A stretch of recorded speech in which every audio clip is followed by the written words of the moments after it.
Welcome to the Verdin Sports Show. I'm your host, Jacob Verdin. I hope everybody's having a good Wednesday morning. Today's National Signing Day, and we got most of our work done early. Most of the recruits and most of the signees for the 2025 class for LSU is finished. Won't be too busy of a day, but we got the recruiting rankings that we'll break down. We got Brian Kelly meeting with media today to talk about National Signing Day. Spring football schedule has been announced. We got a special camp that we're going to be covering tomorrow that I'm going to give you a little breakdown, a little mini preview. Let me share this on Facebook. We're live always, 9 a.m., Monday, Wednesday, Friday, YouTube and Facebook. This Friday, we might go live around noon, though, try to get our guy G Sports on the show. Got morning class on Friday, so we're able to kind of push it back and figure some things out. If you got any questions, drop them in the chat as per usual. We'll get to them during the stream. Any concerns, anything LSU football related, college football related, whatever you want to talk about, drop in the chat, and I'll get to them throughout the show. Let's talk about these recruiting rankings. Let me go ahead and add this so y'all can visualize what I'm talking about. Class rankings, LSU's at number 10, like we said. And it's really not a bad spot to be in, but I kind of just want to talk about the implications of what this moment means for Brian Kelly and for his overall process at LSU, right? The rebuild. Can he get LSU into a championship contending spot? Well, the biggest thing that you're going to have to do to accomplish that is obviously get talent on the roster, get talent in the locker rooms, get bodies out there on the field. And at the rate he's been doing it, I would feel like the recruiting efforts have been kind of successful. But I found an interesting trend that I had to bring up. And it's been going viral on Twitter, and a lot of people have kind of been talking about Coach Orgeron's last recruiting class. And if you look at the trends, Orgeron, before he departed, 2019 had the number 5 recruiting class, 2020 the number 4 recruiting class, and 2021, this final year, the number 3 recruiting class, which saw Malik Neighbors, Brian Thomas Jr., Garrett Nussmeier, and some would even say, he helped get some commitments from Will Campbell and Emory Jones, albeit they're in the next class. Brian Kelly's classes ranked 22, or excuse me, in year 22 ranked 12, year 23 ranked 6, and this year ranked 10. Now there's something you do have to keep in mind here. Now, when you're looking at Orgeron's last 3 recruiting classes, we have to keep in mind that the transfer portal, that the NIL world, all of this was a little different. All of this wasn't exactly the same. The focus wasn't there. LSU, as of right now, is definitely full-fledged focused on the transfer portal. So I can imagine why the recruiting class would be where it is and how it will kind of be lagging a little bit. But I do want to emphasize the fact that now is the time for Brian Kelly and his company to show what they have recruited and put them in roles to be the big guns and hopefully see, kind of the translation of the work that they've been doing. I mean, now you're going to see guys like Harold Perkins, Whit Weeks, Dominic McKinley, Ahmad Bro, Deshaun Spears. They're going to get their big starting role reps this season, more than likely.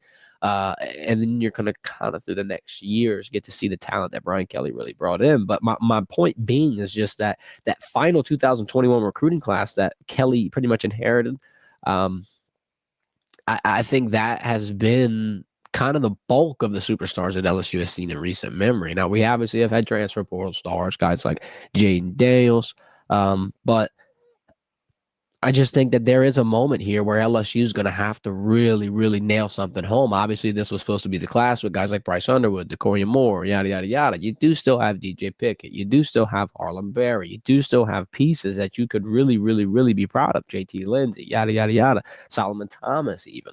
Teron Francis. The thing is, though, like I said, Brian Kelly and company are going to really have to flex some muscle here. One more time, this is the moment.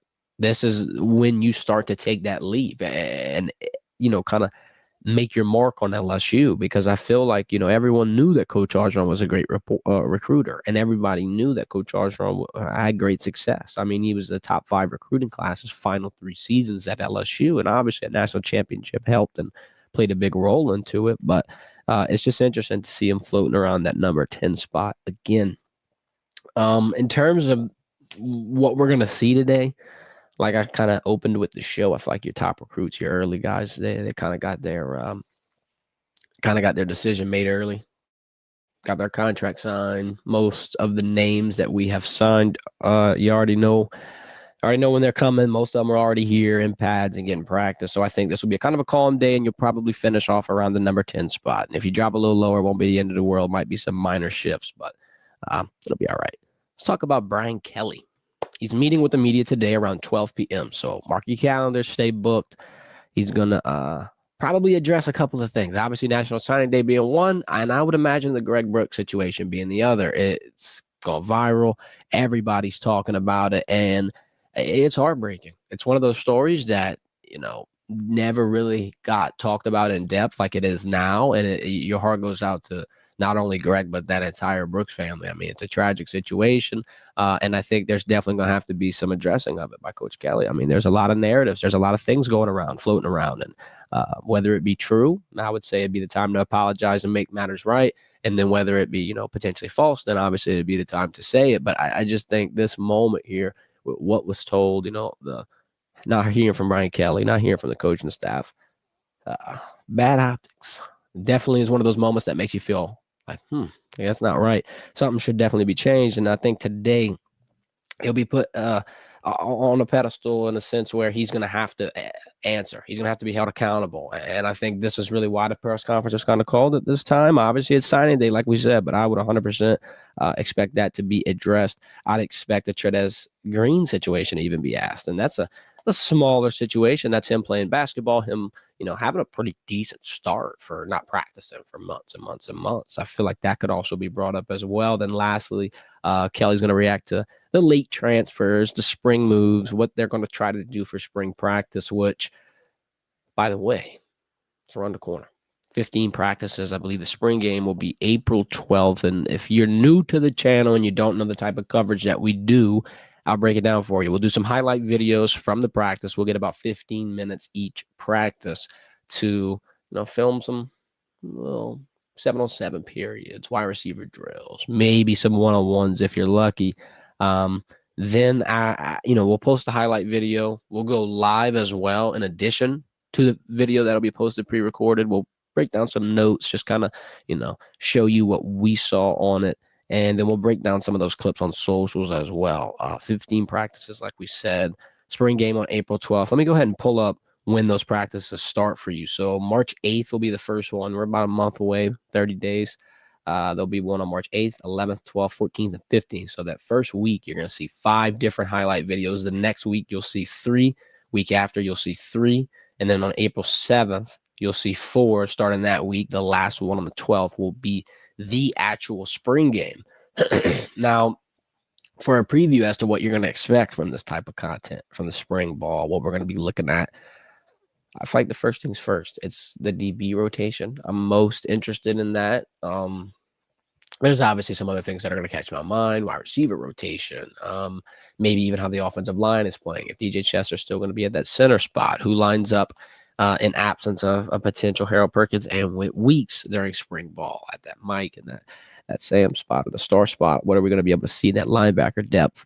If you got any other comments, any other things that you want to see, anything that you have been itching to ask all off season long or itching to see for that matter, drop it in the comments and we'll make a list of everything you want to see and put it in the video.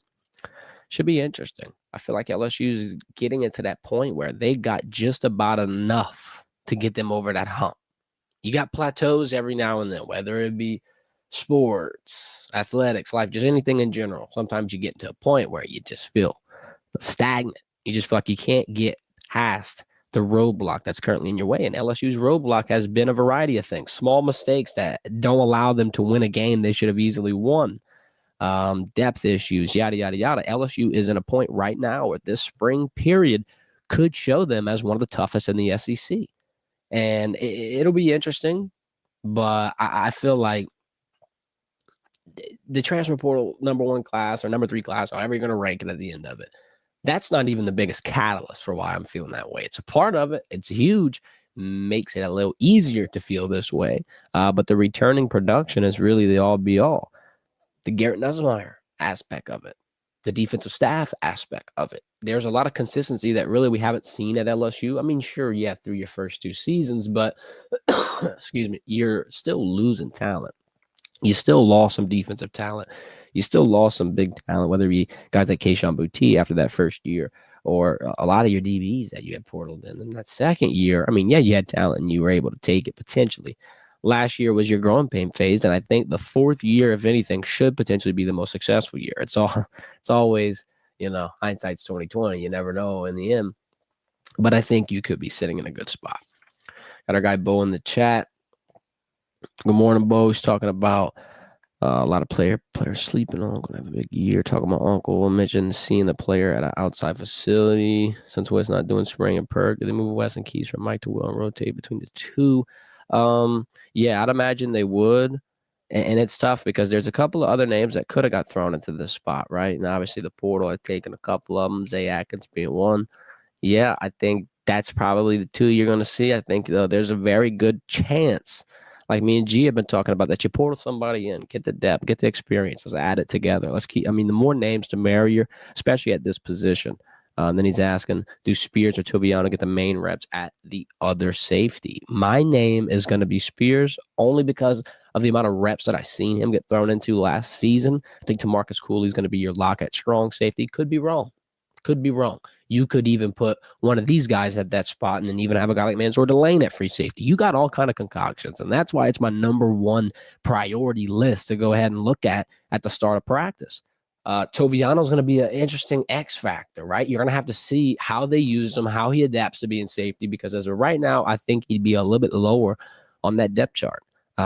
In my opinion, the safeties would probably go to Marcus, potentially Jordan once he gets healthy from that injury, and Deshaun Spears. So I think Deshaun's probably going to get in there. Toviano, though, like I said, he'll have an opportunity to prove himself. Very talented player, and I think the sky's the limit for him. Go.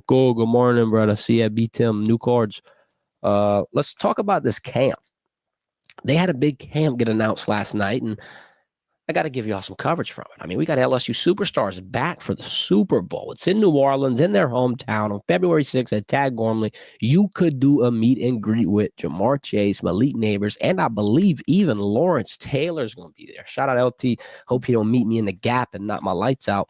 But I'm going to be excited. 707 meet and greet. We'll be there covering it all. We'll have social content, and I'm going to try.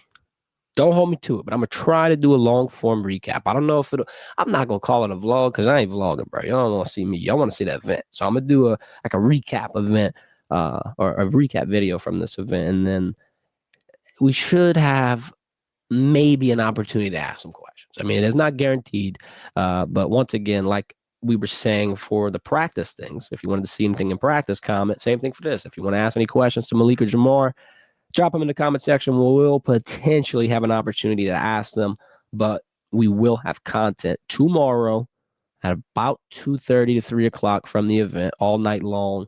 Excuse me. And then tomorrow night, we'll potentially have that recap video up for you as well. And then we'll be live on Friday afternoon as per usual. Probably with G Sports too. We'll be breaking some things down for you. Super Bowl. It's the Super Bowl weekend. Super Bowl Media Day was hilarious. You had Jameis Winston parading around the dome. The return. Jabu wins. He's back. But he's not in pads. He's got a microphone. He's a media member. And he's the funniest damn athlete I have ever seen